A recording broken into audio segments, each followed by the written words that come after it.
Hello everyone, it's Richard Payton Racing.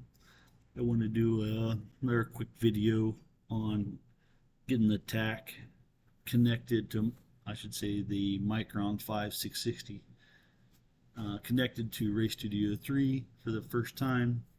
We just unboxed it, you went through the tach itself, you set up the settings on the tach and what you need to do to get the tach connected to Race Studio 3. So you've got Race Studio 3 downloaded. We're going to go to the little Wi-Fi signal here. You're going to find the tach. Once you turn the tach on, you have power onto the tach. You see the display on the tach come up. We're going to hit connect. Okay. Once we hit connect, you'll see this area over here to the top left kind of populate with the green and white back and forth arrows for the devices. We'll click there, and then we will click on the tach itself because it's got the serial number. That's the tach we are talking to. Okay, once this comes up, we have live measures. Okay, I don't have any of the other sensors hooked up. Only thing it's got right now is ambient temperature, which I wouldn't say that's correct, but we'll leave it there. I don't have any data to download right now because we've not been down the track yet on with this tach. Wi-Fi settings. So here will be, as currently from default from AIM, we're going to have the tach name itself, Mychron5 660 version 2 ID serial and then the serial number, right? I want to set it up to be basically my son's name or my driver's name so I can quickly find which tach I want to talk to. Okay, so I'm just going to put in Noah space P. And you'll notice right down here it changed it and it put the name in the bottom right there on the end of the tach. Okay, so now if I don't want to put a password on here, I can leave this blank and it'll work fine every time. But if the guy pitted next to you wants, and you have your tach on and he wants to be able to look at your data or get it, all he's got to do is know which car it is, log on to it, and he can download your runs as well. So that's a choice up to you. But if you want to lock it out so nobody can get it, you can enter in a password right here. Right? If I enter in a password, I got to enter it every time to be able to connect to the tach. Okay.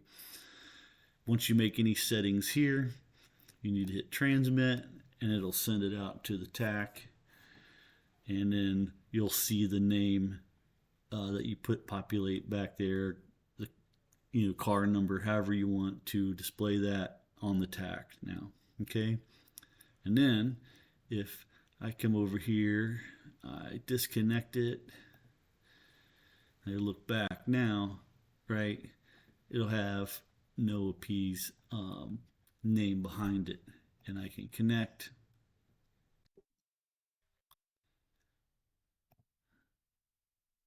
There it goes. So now I can connect to that, right? I can find that tach super easy. But if I have to look at a serial number, man, I don't remember serial numbers. Okay, moving on. Settings. These all settings can be set on the tach itself, but you can change the format easier here too, right? How do you want the date to be displayed? You pick one. Same thing. Do you want a 12-hour or 24-hour? You want the time. This is kind of a big one, to be synchronized with your laptop computer, or do you want to manually set it and forget it, or do you want the GPS to automatically set the time for you? So that way, if you're traveling, let's say I'm in the East Coast and I want to travel all the way to the West Coast, time I get out to Central Time Zone or Western Time Zone, Mountain. If I was out there, the tach would automatically update the time to the local time from the GPS on the tach. I usually stay with PC. That's just my choice. Um, the backlight colors, right? You have all these choices right here to go through to see what tach or what color you want your tach to be. Night vision, I want the backlight to automatically come on at night. I like that. I don't have to worry about setting it or any of that. I just want it to automatically come on for me. Anytime you make any changes in here, like anything else, you have to go up here to the transmit button, hit the transmit, and it'll make all the changes to the tach itself. Tracks.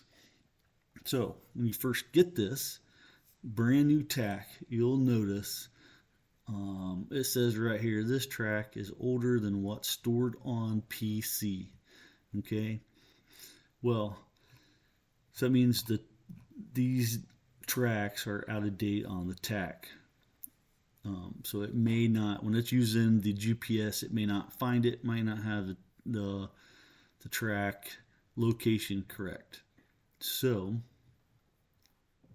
easiest way to do that, we can come over here to this number 3. This one's already got some runs. Come over here to this little track symbol.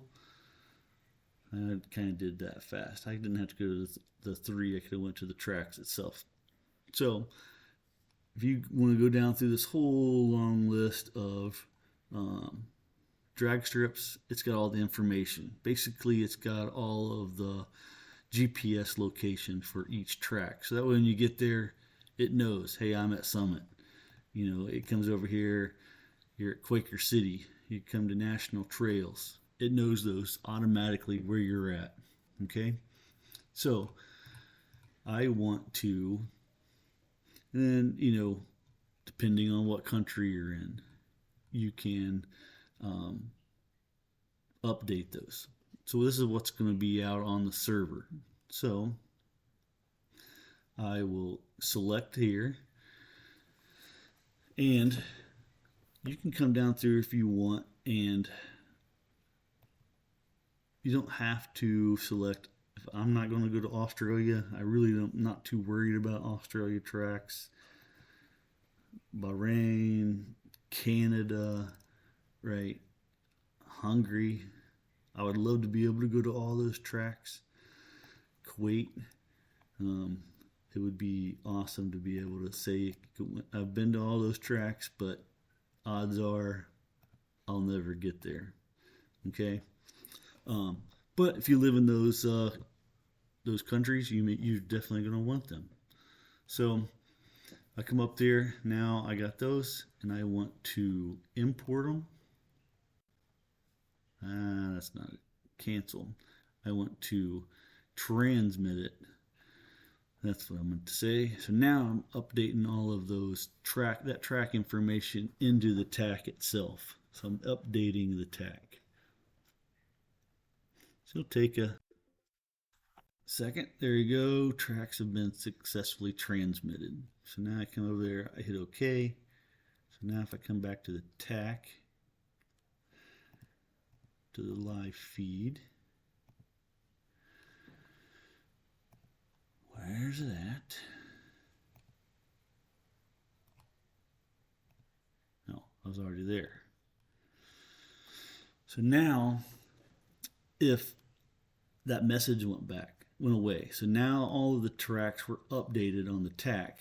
You can see the ones that didn't, because it's up in Canada. I unselected that one, and it didn't update it on the tach. So if I were to go to Interlake Dragway in Manitoba, Canada, I'm sure I messed that up, it may not pick that track up because the GPS data is out of sync.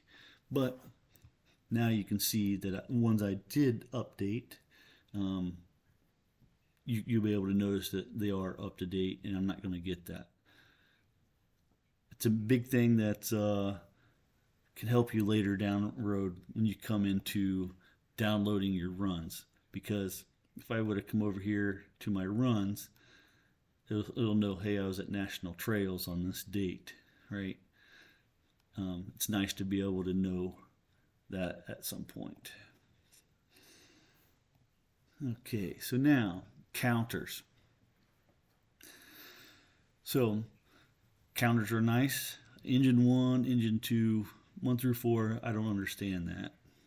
It's not really made to just kind of, we get 4 counters and we can change that. So beginning of the year, I want to start everything off at 0. I had all my motors refreshed over the winter and I want to start over. Engine 1, I don't care. I want to rename that.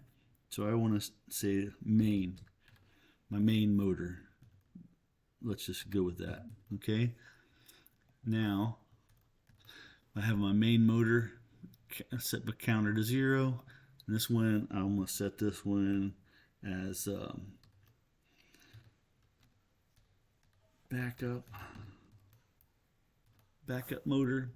So now onto my tach, I will be able to see my tach now, and I'll have my main motor and then my backup motor. So I can run my main motor. Hopefully, God willing, it'll last me all season. But if it doesn't, I can say, oh, okay, I had, let's say, 85 passes on it. Well, then on the tach, I will come down here. I'll put my backup motor onto the car, and then I can go into the tach and start my pass counter for my backup motor. Okay, so that way I run it. I send my main motor off to get it fixed. My backup motor's on there. I make 30 passes on it. Okay, and then I can go back and forth with my counters, and I know exactly how many runs has been on it. So you have to come in here, we set these to 0. Me personally, I like to use the rename the tags. You can leave it, engine 1, engine 2. That's your choice. Once these get big numbers in it, let's say I want to add this, I can total passes. Let's say on the car, I want to say 156. I could set that if I really wanted to have know how many cars or how many passes was on the car total, and not just on the motor. If this number gets large and I want to set it to a 0, right? I can come in here and click it. I type in 0 and I hit set, and it'll set the tach back to 0. I can reset all of these. And then on the tach itself, you'll be able to do that as well. It'll have a reset button on the tach. That's the counters.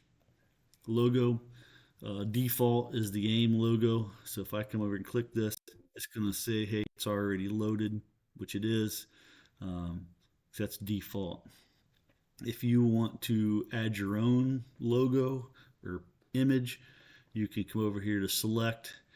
It's going to bring up your directory, and you find on your laptop what picture you want to use.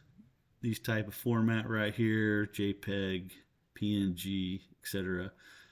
Loaded on there, and that's the image that's going to come up every single time you turn on your tach. Okay, pretty straightforward. Once you do set that though, you are going to need to hit transmit, and once you hit transmit, it will send that image out to the tach, and that's how you do that. If I hit receive, it'll go out to the tach. I don't know if it'll put the logo on here or not. It's just the default firmware. We'll move on. Here's going to be the firmware that's on the tach itself. If I'm going to say you should check the firmware updates frequently. It's going to fix a lot of bugs and take a lot of things, some headaches away sometimes by updating the firmware. So we go to firmware update, and as long as this AIM signal up there, AIM logo is red, it means you're on the internet, and it can go to its server and find it, see if there's a later version. You'll notice if they are blue and it has the little red new symbol right here, you'll have the downloaded onto your PC, and then you'll have the version right here that's the latest and greatest on the server.